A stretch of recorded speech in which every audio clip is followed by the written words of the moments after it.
Yo guys, what's up? It's Deniz from Deniz World of Bodybuilding, and today I want to talk about the interview with Jay Cutler on Muscle Beach TV at Dave Mad Max 6 channel, okay, Dave Burley, which I got the permission of, showing some parts of it. So they had a great interview. Part 2 will come up. Be sure to check it out. And I would just want to talk about the question if Jay Cutler would ever consider a comeback. And his answer, Jay Cutler's answer, is all business, and I like that. Jay Cutler is always some kind of role model for me because of his overall lifestyle and mindset. So just listen to Dave and then listen to Jay Cutler's answer if he ever would compete again at the Mr. Olympia, if he would do a comeback, and what things would have to happen for that to happen.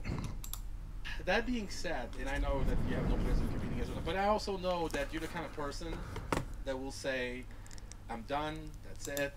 I remember in 2011 you said, I'll never step on stage again. And then one day you called and you said, it's on. We're going back. And 2013 came along and then you went back on stage. Could you ever possibly conceive in a few years, maybe you do whatever it is that you do right now, and would you ever imagine yourself at this moment decide to compete like Flex, like Kevin, and possibly giving it another shot? I honestly would consider it if they did more to market it and really do something different than they've done in the past. I think the Olympia is hidden. I don't think it's displayed publicly as much as it should be. It's the Super Bowl of bodybuilding. And they don't do anything really to promote outside, some magazine coverage, which no one picks up anymore. People like yourself are promoting it a lot more. I just think that, they really don't do anything to really boost the coverage. And why am I going to compete? So this was just parts of it. Watch the whole interview. Like I said, I don't want to, my news shouldn't be the whole 12-minute interview, but like you heard of Jay Cutler's own, words, he would consider it if they would market it better. He also says in that interview that even in Las Vegas, where the Mr. Olympia is held, people don't know what the Mr. Olympia is.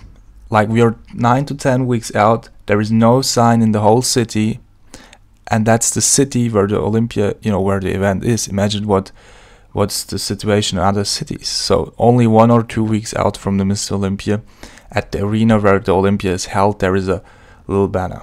That's all.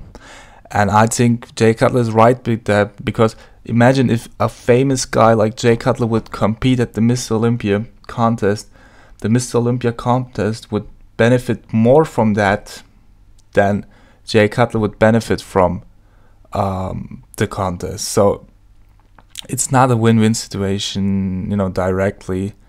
It's a win situation for the Olympia. Imagine last year they needed to have a comeback like Kevin Levrone to boost the Olympia. Imagine if that wouldn't be the case. It would be totally boring. Like I said, I did videos on Phil Heath, 1,000 views. I did videos on Kevin Levrone last year, 100,000 views or even more. So, of course, they are probably limited and don't have the budget of basketball, NBA and everything, but with the whole social media things, the new technologies and everything, they should do a greater coverage. Imagine back then there was the Battle for the Olympia DVDs. There was a whole lot more. It was more exciting. It was really more exciting. Right now it's like Phil Heath will win his 7th title. I don't have to even watch it.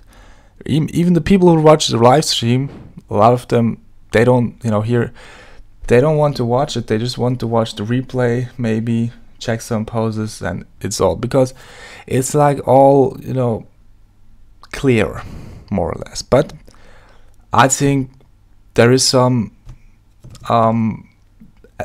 things to be made, and there are some opportunities that everybody could do competing there, and of course the people who held the contest. So let's see what happens in the future. I don't know if it would be good for Jay if he would come back at the Mr. Olympia Open class. He's 40 years of age. But I think his point about the whole marketing PR situation and everything is very, very spot on. So subscribe to my channel, give the video a like. Also check that video out on Dave Mad Max 6 channel. There will be part 2 where they also check the whole room with his whole trophies and everything, medals. They will go through that room, they will talk about more things, and he has some great interviews, exclusive interviews with guys like Dexter Jackson and a lot of other pros, Sergio Oliva Jr. and everything. So be updated. Wish you all the best. Bye.